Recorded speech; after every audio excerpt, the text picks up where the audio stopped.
কারবালার ঘটনার মাধ্যমে আশুরা মহিমান্বিত হয়নি, আশুরা আগে থেকেই মহিমান্বিত।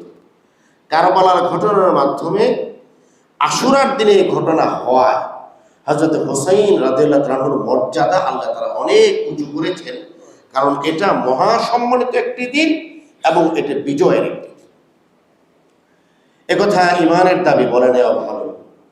হযরত হুসাইন রাদিয়াল্লাহু তাআলার শাহাদাতে কোনো মুমিনের অন্তরে যদি কোনো ধরনের কষ্ট না হয়, এটা তার ইমানের জন্য ঘাটতি।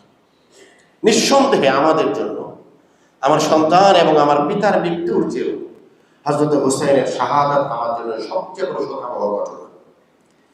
কিন্তু শোক কিভাবে আমরা প্রকাশ করব অথবা শোক কতদিন আমরা ধারণ করব, এই বিষয়ে রাসূল করিম সাল্লাল্লাহু আলাইহি ওয়াসাল্লাম সুনির্দিষ্ট ব্যাখ্যা এবং দিক নির্দেশনা আমাদের সামনে আছে। কেউ কেউ মুহররমকে শোক দিবস ঘোষণা করেন, শোকের মাস ঘোষণা করেন, কালো পোশাক ধারণ করেন, মুহররমে পশু পাখি কুরবানি জবে করা এটাকে হারাম মনে করেন, গরু গোশত খাওয়া হারাম মনে করেন, মুরগি জবে করা হারাম মনে করেন, ভেজিটেরিয়ান হয়ে যান। এগুলি ইসলামের ব্যাখ্যা নয়, এগুলি মন গড়া ব্যাখ্যা এবং এগুলি বেদাত এবং কুসংস্কার। সব ধরনের বেদাত থেকে আল্লাহ তাআলা আমাদেরকে বেঁচে থাকার তৌফিক দান করেন।